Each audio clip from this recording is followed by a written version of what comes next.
계시록 14장 14절에서 20절 본문을 읽었는데, 여러분 저랑 벌써 계시록을 나눈 지 24번째 시간이 되었는데 느낌이 어떻습니까, 여러분? 계시록이 무섭기만 한 책인가요? 아니면 막 황당무계한 무슨 판타지 같은 그런 책이던가요? 여러분들이 그동안 계속 들어왔던 복음의 말씀 그대로 아닙니까? 네, 이것이 바로 계시록입니다. 특별히 오늘 본문은 한마디로 한 문장으로 요약하면 예수천당 불신지옥이라고 말씀드릴 수가 있습니다. 이 구호가 시대가 변하면서 교회에서 되게 괄시를 받는 구호가 되어버렸어요. 사람들이 그렇게 복음 전하면 다 도망간다. 그런데 어떻게 합니까, 여러분? 그게 진리인데 분명히 하나님의 말씀이 우리에게 가르쳐 주기를 복음이란 무엇이냐, 예수천당 불신지옥이라는 것을 가르쳐 주고 있는 것입니다. 오늘 말씀을 잠깐 요약해드리면 이제 구름 위에 앉으신 인자 같은 분이 나오는데 바로 주 예수님이십니다. 인류의 심판장이신 주님, 주 예수님이 중심에 계시는데 예수님은 인류의 죄를 담당하러 이 땅 위에 오신 분이시죠. 누구도, 이 세상에 존재하는 누구도 예수님과 내가 상관없는 관계다라고 말할 수 있는 존재는 아무도 존재하지 않습니다. 왜냐하면 하나님을 떠난 것 자체가 그게 깊은 죄의 본질이기 때문에, 죄인들을 구원하러 오셨는데, 바로 나를 구원하러 오셨는데 예수님이 나랑 관계가 없다라는 것은 말이 될 수가 없는 것입니다.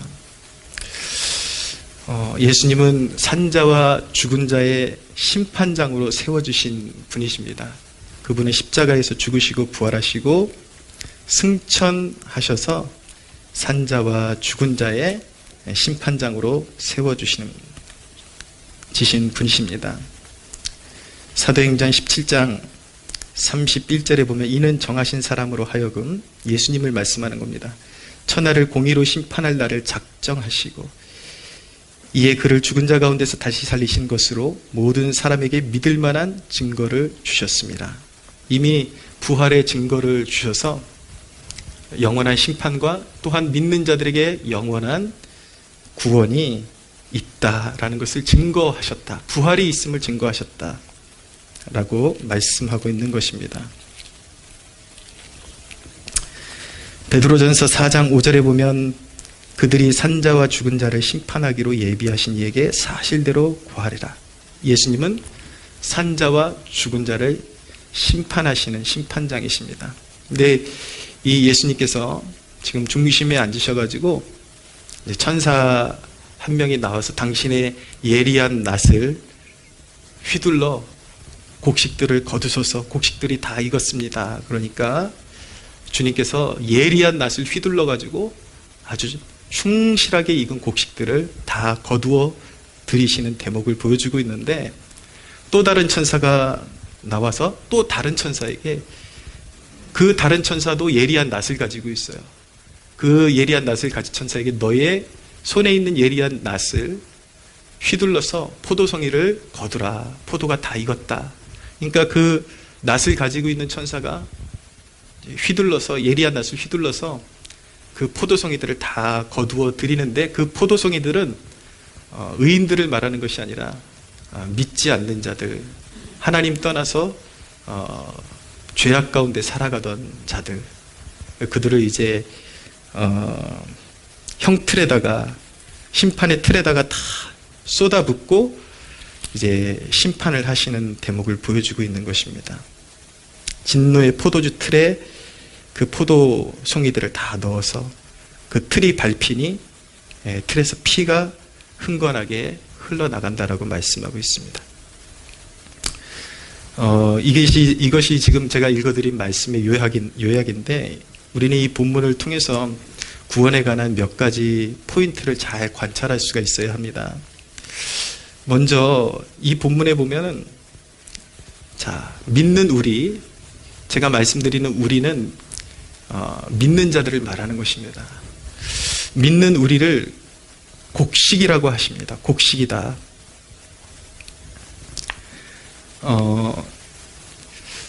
우리가 하나님의 곡식, 다른 말로 하면 하나님의 자녀들이라는 그 정체성을 항상 지녀야 합니다. 하나님께서 우리를 무르익는 곡식으로 부르셨다. 하나님의 자녀로 부르셨다. 우리가 믿는 믿음 안에서 우리가 그러한 정체성을 가져야 하는 것입니다. 그 정체성이 왜 중요하냐면 저와 여러분은 신앙생활하면서 번번이 쓰러질 것입니다. 반드시 쓰러질 것입니다. 근데 번번이 쓰러져도 하나님께서 원하시는 길로 걸어갈 수 있게끔 우리를 방향을 잡아주는 그 요소가 무엇이냐면 바로 내가 하나님의 자녀다라는 정체성인 것입니다. 죽어도 나는 하나님의 자녀다. 살다 보면 열심히 살았음에도 불구하고 세상 방법대로 세상 사람들 틈 사이에 껴가지고 경쟁사회 속에서 열심히 살고 좀 성공도 거머쥐려고 노력했음에도 불구하고 내 뜻대로 안 되고 실족할 때가 있습니다. 그럴 때 무엇을 떠올려야 되냐면 내가 하나님의 자녀지. 그 사실을 떠올리게 되면 그래, 내가 하나님의 자녀인데 하나님의 자녀가 있어서는 안 될 그 장소 가운데 머무르고 하나님의 자녀들이 해서는 안 되는 일들을 내가 해왔고 하나님의 자녀들이 함께 어울려서는 안 되는 무리들과 내가 함께 해왔기 때문에 하나님께서 그래서 복을 주시지 아니하시는구나. 그래서 하나님께서 나를 다시 믿음의 자리로 부르시는구나. 이런 각성을 통해서 우리로 하여금 다시 바른 길로 걷게 하시는 그 중요한 요소가 무엇이냐면 바로 내가 하나님의 자녀이기 때문이다. 나는 하나님의 자녀이기 때문에 그릇된 길로 갈 수가 없구나. 그것을 항상 내가 자녀라는 의식을 가지고 그 가치를 붙잡을 때에 우리는 쓰러져도 다시 올바른 방향으로 갈 수 있는 그런 축복을 누리게 되는 것입니다. 두 번째 포인트는 무엇이냐면 주님의 구원은 실수가 없으시다라는 것입니다. 주님이 가진 예리한 낫은 주님이 가지고 계신 것이 예리한 낫이라는 것을 꼭 기억하셔야 합니다. 어떻게 보면 굉장히 좀 무시무시한 이미지로 떠올릴 수 있는데 이 의미를 우리가 잘 곱씹으면 너무 은혜롭다, 정말 은혜롭다라는 것을 여러분들 깨닫게 되실 것입니다. 주님이 예리한 낫을 가지셨기 때문에 믿는 우리를 향한 구원의 실패가 없으십니다. 할렐루야. 실수를 허용하지 않으십니다. 믿음으로 사는 자들은 무르익을 것이요 때가 되면 주님께서 거두실 것입니다. 주님은 누가 주님의 자녀인지 예리하게 정확하게 알고 계십니다. 왜냐하면 주님은 우리가 믿을 때에 우리에게 성령을 선물로 주셔서 성령 하나님께서 우리 안에 내주하고 계십니다. 믿음의 사람 안에 내주하고 계십니다. 제가 늘 말씀드리죠. 성령의 내주하심이 뭐라고 말씀드렸죠? 하나님의 도장이라고 말씀드렸습니다. 하나님께서 불도장으로 하나님의 소유다라는 것을 믿음의 사람에게 꾹 찍어 놓으셨기 때문에 어떤 상황 가운데서도 주님은 착오가 없이 주님께서 친히 찍어 놓으신 그 도장을 확인하시고 정확하게 한 사람도 잃어버리지 아니하시고 구원을 이루어 내십니다. 여러분, 연단과 고통이 믿는 자에게 있는데 연단과 고통도 사실은 구원의 사건이라는 것을 아셔야 합니다. 주님께서 낫을 대신 것이죠.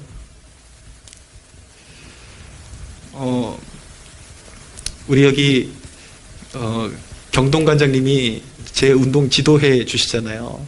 근데 요즘은 제가 이빨이 다 빠져가지고 가도 젊은 애들한테 맨날 반번이 얻어맞고 별로 그렇게 실력이 신통치 않아요. 근데 과거에 저희 아버님이 이제 목회하실 때에 여러 가지 어려움 당하는 일을 보면서 사람에게 급 실망을 해가지고 제가 운동을 시작했었습니다. 갈 데가 없어갖고 운동하는 이제 체육관 가서 먹고 살기 시작하면서 한때 제 꿈이 이제 영화무술 감독이 되는 것이었어요. 지금 우리나라에서 이렇게 이름이 굉장히 잘 알려져 있는 분들이 같이 운동했던 그런 분들이고 지금 꽤 유명해진 그런 동료들이 있습니다. 제가 지금은 이빨이 다 빠졌지만 옛날에는 그 여러분들 영화에 보면 막 공중에서 방방 돌고 이런 거 다 이제 그냥 쉽게 했었거든요. 발차기도 화려하게 했었고 그런 꿈을 가지고 있었는데 다리가 절단이 나니까 꿈이 완전히 사라진 거죠. 다리가 절단이 나니까 운동을 할 수가 없으니까 맨날 방구석에 처박혀가지고 맨날 울고 남모르게 많이 울고 이제 내 인생은 쓰레기가 됐구나 그렇게 정말 많이 울었습니다. 그래서 이제 그때 운동을 포기하게 되고 운동을 이제 포기하고 이제 굉장히 오랜 세월을 지나가지고 지금은 이제 취미로 잠깐 이제 운동을 조금 하고 있는 건데 사실은 주님께서 제 다리를 송두리째 못 쓰게 이제 낫을 대신 거죠. 꺾어버리신 거죠. 그걸 뭐라 그러냐면 스티그마라고 합니다. 주님을 만난 흔적. 제 다리 여러분들 정강이뼈 보시면 아직도 이만큼 이 팔꿈치 길이 정도 되는 수술 자국이 있어요. 거기 이제 쇠를 박았다 뺐다가 하고 막 그런 오랜 그런 고통을 받았는데 지금 생각해보면 주님이 참 낫을 잘 대셨다라는 생각이 듭니다. 그때 당시에는 그게 고통이었지만 지금 생각하면 내가 무슨 자격이 있어서 나를 목사로 부르셨지? 내가 무슨 자격이 있어서 나를 자녀로 부르시고 내가 하나님께서 원치 않는 길로 걸어갈 때 멸망의 길로 걸어가지 않게 하시고자 주님께서 낫을 예리하게 대셔가지고 물론 당시에는 고통스럽지만 나를 자녀 삼아주시고 자격 없는 나를 이렇게 목사까지 만들어주셨구나 생각하면 그렇게 마음이 뜨거워지고 눈물이 흐릅니다. 제가 유튜브에서 이제 뭐 이단들에 대한 경고하고 뭐 이런 거 하다 보면 이제 댓글 싸움이 벌어지면 저는 좀 수가 틀린 사람들한테 이렇게 하십시오 이렇게 안 합니다. 그냥 직선적으로 그런 거 보면 어떤 사람들은 네가 목사냐 근데 저는 자부예요. 저 목사예요. 왜냐하면 나를 부르신 분이 사람이 부른 게 아니거든요. 내가 죄인 되었을 때 난 자격 없는데 그래요. 저는 아직도 인격적으로 무르익지도 못하고 어쩌면 영원히 무르익지 않을지도 모르겠어요. 어떤 부분에 있어서는 무르익기 싫어요. 네. 그런 사람들 보면 여전히 저는 그냥 스트레이트로 한 대 갈겨주고 싶습니다. 그럼에도 불구하고 변치 않는 것은 무엇이냐면 그렇게 못돼 먹고 그렇게 어디 하나 매력 없는 나를 주님께서 값없이 부르셔가지고 그 사랑을 내가 어떻게 이해하지? 왜 내 인생에 낫을 대셔가지고 내가 뭐가 이쁘다고? 여러분 그것이 주님의 사랑입니다. 할렐루야. 우리가 잘못 갈 때 낫을 대셔가지고 구원의 길로 이끌어 주시는 것이 주님의 섭리요. 주님의 자녀들을 향한 헤아릴 수 없는 섭리요 사랑인 것입니다. 여러분 주님은 예리한 낫을 가지셨기 때문에 안전하게 거두실 것입니다. 주님이 가지고 계신 낫이 무댄 낫이 아님을 감사하십시오. 찍었는데 이게 차라리 싹 배져야 되는데 찍어도 이게 날이 그럼 얼마나 고통스럽겠어요. 주님은 우리가 알곡이 되었을 때에 고통 없이 천국으로 배워 가십니다. 할렐루야.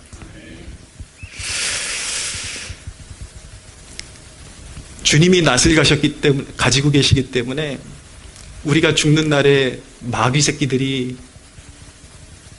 우리의 살았을 때 행실을 막 고발하면서 참소할 거예요. 아이고 너 그것도 했잖아.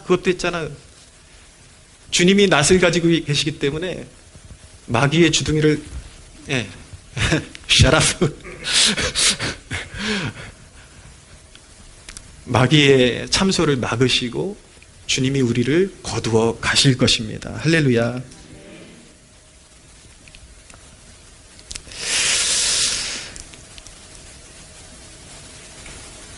히브리서에 있는 말씀 좀 읽어드리겠습니다. 히브리서 2장 15절에서 16절입니다. 또 죽기를 무서워함으로 한평생 메어 종노릇하는 모든 자들을 놓아주려 하심이니 이는 확실히 천사들을 붙들어주려 하심이 아니요 오직 아브라함의 자손을 붙들어주려 하심이라. 죽기를 무서워함으로 한평생 메어 종노릇하는 모든 자들을 놓아주신대요. 주님께서 그 부활의 능력으로, 사망 권세를 이기신 능력으로 그렇게 자녀들을 붙들어 주신다라고 말씀하고 있습니다. 기독교 역사에 세실이라는 분이 있는데, 이 세실이 어머니의 임종을 지켜보면서 어머니께 그렇게 물었습니다. 어머니, 무섭지 않으세요? 한 번도 경험해보지 않은 그 세계로 들어간다라는 것, 어딘가로 간다라는 것 두렵지 않으세요? 그렇게 물어보니까 이 세실의 어머니가 운명의 순간에 그렇게 이야기를 했습니다. 아니, 전혀 무섭지 않아. 하나님께서 네가 물 가운데로 건너갈 때 너와 함께하고, 네가 불 속에 걸어가도 그을리지 않을 것이며 불꽃이 너를 태우지 못할 것이다 라고 약속하시지 않니? 그것이 바로 예수님의 피 흘리심을 통해서 우리에게 분명히 주신 약속이지 않니? 근데 무엇이 무섭겠니? 그러니까 어머니가 죽음에 직면하면서도 너무 평온하게 눈을 감고 평온하게 천국으로 입성하는 장면을 보면서 이 아들의 마음이, 원래 믿음이 있었지만 어머니의 그 임종의 순간을 보면서 정말 주님은 신실하시고 우리 하나님은 약속을 지키시고 믿는 자에게 천국을 유업으로 주시겠다고 하신 그 약속을 지키시는 분이시구나 라는 것을 더욱더 확고하게 신뢰할 수가 있게 된 것입니다. 사랑하는 여러분, 믿으십시오. 우리 주님의 구원은 실수가 없으십니다. 할렐루야. 예리한 낯을 가지고 계시기 때문에 그렇습니다. 그런데 이 본문에서 우리가 경각심을 가져야 되는 것은 주님이 얼굴을 감추실 때가 올 것입니다. 그것이 바로 17절 이하에 나타나고 있는데, 이제 심판의 낫을 가지고 있는 천사가 악인들에게 낫을 휘두르게 될 것입니다. 그때의 특징이 무엇이냐면 주님이 보이지 않는다라는 사실입니다. 그 장면에서 어떤 천사가 낫을 가진 천사에게 명령하고 그 낫을 가진 천사가 악인들의 심판을 담당하게 되는 것입니다. 악인들에게 영광을 거두실 때에 구원의 기회는 끝이 나는 것입니다. 사랑하는 여러분, 예수 이름을 들을 수 있을 때가 은혜의 때인 것입니다. 많은 사람들이 오해합니다. 선해 보이는 사람들을 지옥에 던져넣는 분이 과연 선하신 분이냐? 늘 교회 가면 지옥에 던진다 그러고 예수천당 불신지옥이라고 하는데, 그렇게 지옥불에 던지시는 분이 선하시냐? 이런 질문을 던집니다. 그러나 주님은 여지껏 기다려주셨습니다. 우리 주님은 죄인 한 사람이 죄 가운데 멸망하는 것을 기뻐하지 아니하시고 죄인이 회개하여 영원한 생명을 얻는 것을 기뻐하시기 때문에, 하나님을 떠난 것이 죄의 본질이라고 말씀드렸죠. 그렇게 고집부리고 완고한 그 인간 한 사람이라도 더 구원하시고자 계속 주의 종들을 보내서 복음을 전하게 하시고 기다려주시고 또 기다려주시고, 그렇게 인내하면서 기다려주신 분이 우리 하나님이십니다. 여러분, 회개의 기회를 놓치면 목 놓아 불러도 소용없습니다. 그때 가서 주님 잘못했습니다 라고 불러도 소용이 없습니다. 그때 사람들은 지푸라기라도 잡고 싶을 것입니다. 별걸 다 생각할 거예요. 주님 앞에 자기가 이 세상을 살면서 누군가를 도와줬던 것, 그리고 때때로 교회에 출석했던 것, 이것저것 표를 내밀어 보지만 거절당할 것입니다. 왜입니까? 주님께 삶을 맡기지 않았고 당신 스스로 삶을 살았잖아요. 주님의 도움으로 살지 않고, 주님을 예배하지 않고, 주님을 경배하지 않고 주님 뜻대로 살지 않았습니다. 여러분들의 선함으로 누군가에게 자비를 베풀고 지폐 한 장을 던져주었을지는 모르지만 한평생 하나님을 대적하며 살았으니 어떻게 감히 하나님의 나라에 들어가겠습니까? 들어갈 수 없는 것이죠. 알량한 자기 자존심과 알량한 자기의 선함으로 때때로 자기 주머니를 털어서 누군가에게 호의를 베풀긴 했지만 그렇게 돌아오라고 손 내미시는 하나님의 손길을 끝까지 무시하고 복음을 멸시하고 날 위해 죽으신 주님이, 피 흘려주신 주님이 그게 나랑 무슨 상관이냐고 그렇게 늘 거부하고 스스로 방황하고 그렇게 주님을 대적하고 주님을 등지며 살았는데 어떻게 조금 자기가 기억하는, 자기가 생각하는 선행을 좀 베풀었다고 결코 천국에 들어갈 수가 없는 것입니다. 주의 자녀들은 사람들을 긍휼히 여기고 그 누구보다도 베풀기를 좋아해야 하는 것입니다. 할렐루야. 그러나 여러분, 영원한 생명을 베푸신 하나님을 등지고 자기의 잘남으로 자기의 선함으로 누군가에게 베풀고 내가 천국 갈 자격이 있지, 이것을 무엇이라 그러냐면 우리는 자기의라 그러는 것입니다.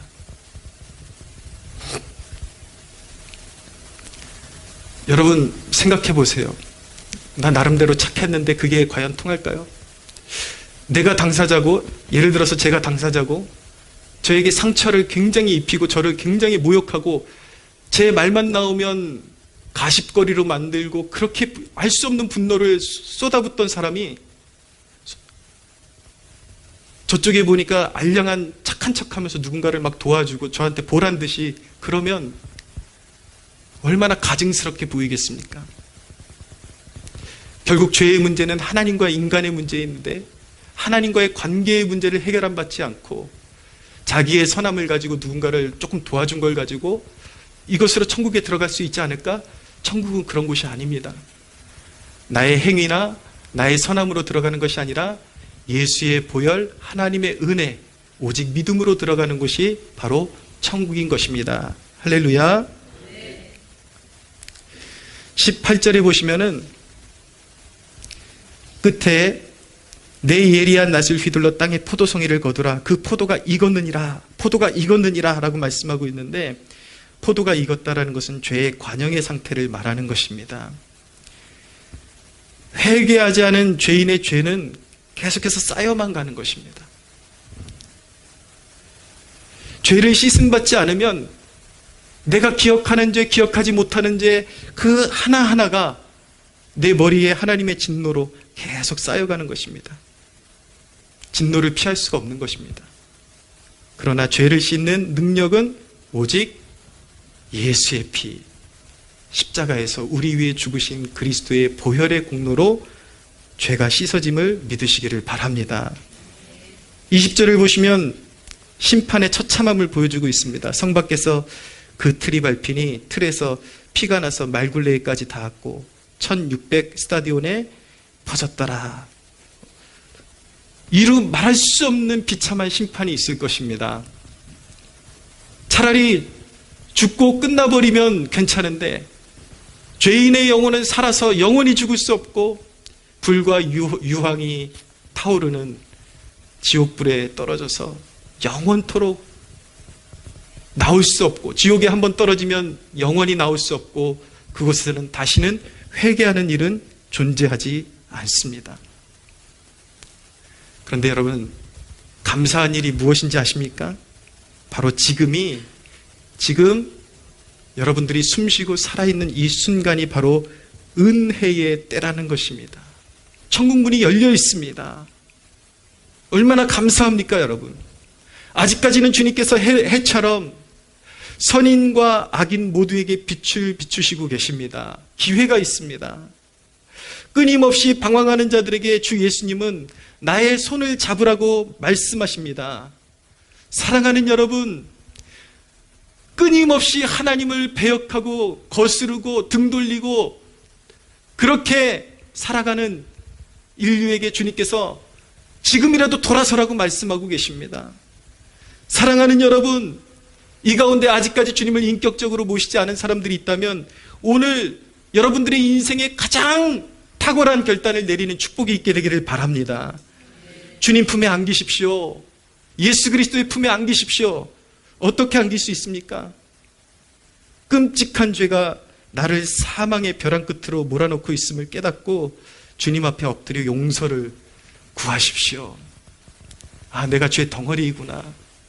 내가 그동안 스스로 선한 면이 있다라고 생각했지만 끊임없이 하나님을 등지고 하나님을 무시했던 죄인이구나. 그것을 깨닫고 하나님을 떠나서 내가 스스로 계획했던 삶의 모든 계획들이 악한 것이요, 내가 죄인임을 깨닫고 그분 앞에 엎드려 용서를 구하고 예수님께서 바로 나를 위해서 행하신 일을 믿으십시오. 예수님께서 우리를 위해서 행하신 일이 무엇입니까? 우리의 죄를 사하시기 위해서 우리가 받아야 될 죄값을 십자가에서 그 값을 다 치러 주셨습니다. 할렐루야. 물과 피를 다 쏟으시고 우리가 받아야 될 죄의 형벌을 하나님의 아들이 십자가에서 다 짊어지셔 주셨습니다. 우리가 할 수 있는 일은 무엇인가? 바로 믿는 것입니다. 주님이 나를 위해서 죽으셨습니다. 주님이 나 같은 가치 없는 것을 위해서 죽으셨습니다. 내가 주님을 믿을 때 영원히 살 것을 믿습니다. 할렐루야. 이렇게 믿을 때에 나머지 일은 주님께서 알아서 해주십니다. 우리의 주홍같이 붉은 죄를 주님께서 깨끗이 씻어주시고 우리를 깨끗게 해주시는 것입니다. 여러분, 우리 신앙의 모든 문제는 사실은 믿음의 문제입니다. 왜 기도하지 않는지 아십니까? 왜 말씀을 등한시하는지 아십니까? 왜 주님 앞에 삶을 헌신하지 않는지 아십니까? 사실은 믿음의 문제예요. 여러분 생각해 보세요. 어디 음식점에 가서 어디 음식점이 음식이 맛있다라는 것을 인식하게 되면 1시간이라도 가서 기다리잖아요. 그것이 바로 일종의 믿음인 것입니다. 믿음이 있기 때문에 가서 1시간이라도 희생하는 것이죠. 왜 기도하지 않는지 아십니까? 왜 말씀에 순종하지 않는지 아십니까? 사실은 순종의 문제가 아니에요. 믿음의 문제인 것입니다. 믿음이 있다고 하지만 믿지 않기 때문에 주님께 삶을 드리지 않는 것입니다. 여러분들의 삶 가운데 죽으시고 부활하시고 우리의 생명을 주관하시는 주 예수님에 대한 믿음이 진실로 싹 트게 되면 사실은 여기서 기도해라 하지 않아도 여러분 무릎 꿇게 될 것입니다. 말씀을 찾게 될 것입니다. 할렐루야. 주님이 억지로 여러분들을 잡아서 시키지 않아도 어떻게 하면 주님의 몸된 교회를 위해서 나의 삶을 조금이라도 바쳐서 헌신할 수 있을까? 그것을 고민하게 될 것입니다. 어리석은 자랑 같지만 저는 청년 시절에 급속도로 회심을 경험하고 어디서 전도 훈련을 받아본 적도 없습니다. 누가 저에게 전도하라고 내세운 적도 없습니다. 근데 제가 은혜 받으니까 주님이 나를 위해서 죽으시고 부활하셨다라는 사실을 믿게 되니까 누가 내밀지도 않는데 누가 등 떠밀지도 않는데 그냥 제가 거리로 나가고 있더라고요. 제 방에다가 서울 지도를 큰 걸 사다 놓고 대학이라는 대학은 다 동그라미 쳐놓고 매주 대학 캠퍼스를 지정해 놓고 사형리를 저에게 누가 가르쳐줘 봤습니까? 누구한테 배운 적도 없는데 사형리 하나 들고 나가는 거예요.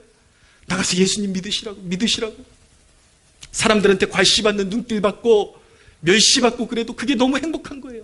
너무 기쁜 거예요. 왜? 믿음이 진짜니까. 주님이 나를 위해서 죽으신 것이 진짜니까. 내게 주신 그 구원의 은혜가 너무나도 기쁘니까. 이 복음을 나누고 싶으니까. 이 생명을 나누고 싶으니까. 사랑하는 여러분, 무엇이 문제입니까? 믿음이 문제인 것입니다. 사랑하는 여러분, 여러분을 위해서 죽으시고 부활하신 그 예수 그리스도를 진실로 믿음으로 영접하는 여러분들 되시기를 축원합니다.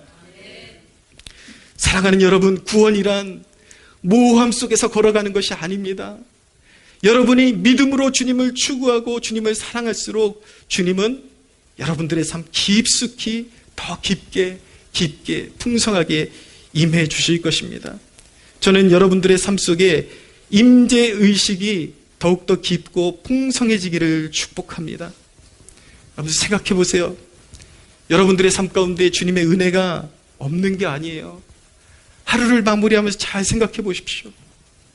뭔가 나에게 찌릿찌릿하고 막 어떤 사람들이 간증하는 그런 신비한 현상은 경험하지 못했지만 하루를 마무리하면서 생각해보면 어쩔 때는 뭔가 오늘 삶 가운데 자꾸 어긋나고 계획이 틀어진 것 같았는데 잘 생각해보니까 더 큰 위험을 당하지 않게 해주셨구나.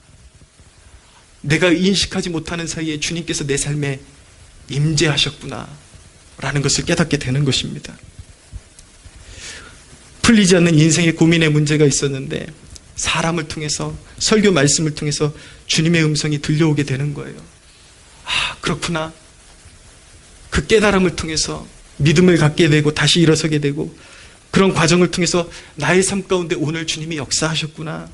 주님이 내 삶 가운데 깊이 임재하셨구나 라는 것을 깨닫게 되는, 이런 걸 바로 임재의식이라 그러는 것입니다. 여러분들이 주님을 추구할수록, 주님을 따르기로 더 여러분들이 주님을 추구하고 따르기로 결단할수록 임재의식은 더 깊어지고 풍성해질 수 있게 되는 것입니다. 사랑하는 여러분, 구원의 축복을 누리십시오. 구원의 삶 가운데 하나님의 임재의 그 기쁨을 날마다 더 풍성하게 경험하며 살아가는 여러분들 되시기를 축원합니다. 십자가의 사랑으로 벅차오르고, 여러분 주님을 추구할수록 십자가를 생각할 때 매일 듣는 십자가의 이야기인데도 불구하고 십자가 이야기를 들으면 가슴이 벅차오르고, 이것보다 여러분 우리가 주님의 자녀라는 더 큰 증거가 어디 있을까요? 우리의 삶 가운데에 막연하게 언젠가 내가 천국 가겠지 이것이 아니라 매일의 삶 가운데, 내 삶 가운데 드리워주신 주님의 임재를 목도하게 되고 그 십자가의 그 은혜를 묵상할 때 내 가슴이 여전히 뛰고 있는 것을 발견하게 될 때에 그것보다 우리가 주님의 자녀라는 증거가 어디 있을까요? 날마다 그런 증거 가운데 살아가는 여러분들 되시기를 축원합니다. 여러분, 임재의식이 멀어진 건 위험한 징조인 것입니다. 이전에는 주님의 임재를 깊숙이 느끼고 했는데 최근에 멀어지진 않았습니까? 어떻게 해야 그 임재의식을 회복할 수 있겠습니까? 회개해야 하는 것입니다. 처음 마음을 회복해야 하는 것입니다. 언제부터 여러분들이 떨어졌는지를 기억하십시오. 언제부터 그 임재의식이 사라졌는지를 기억하십시오. 분명히 여러분이 주님의 의도를 알고도 순종하지 않은 부분이 있기 때문에, 완고하게 버틴 부분이 있기 때문에 그 부분에 있어서, 바로 그 부분에서 주님의 임재가 막혀있다는 것을 깨닫게 될 것입니다. 사랑하는 여러분, 깊은 회개를 통해서 주님의 임재를 회복하는 여러분들 되시기를 축복합니다. 주님이 우리가 회개할 때 깊숙이 임재해 주기도 하시지만 이 구원의 놀라운 비밀은 때로는 내 힘으로 주님께 나아갈 수 없을 때조차도 나를 찾으러 오시는 주님을 만나게 될 때가 있습니다. 그 감격은 이루 말할 수가 없는 것이죠. 사랑하는 여러분, 예리한 낫으로 일평생 보호하시고 그 구원의 약속을 지키시는 주님 앞에 여러분들의 삶을 송두리째에 맡겨드리는 그런 복된 여러분들 되시기를 축원합니다. 주님께 삶을 맡기면 우리 주님께서 여러분들의 인생에 앞서 가실 것입니다. 구름기둥과 불기둥으로 여러분들을 호위하시고, 때때로 망망대해와 같은 홍해 앞에 서게 될 때도 있겠지만 불기둥과 구름기둥으로 우리를 호위하신 주님께서 그 홍해 앞에서 우리에게 믿음 주시고 믿음으로 그것을 바라볼 때 홍해가 갈라지는 역사를 우리 앞에 보여주실 것입니다. 할렐루야. 항상 주님과 승리하고 주님과 동행하고 승리하고 주님의 임재의식의 그 충만한 그 기쁨과 은총을 충만하게 받아 누리는 여러분들 되시기를 예수 그리스도의 이름으로 축원합니다. 하나님께 영광의 박수 올려드리겠습니다.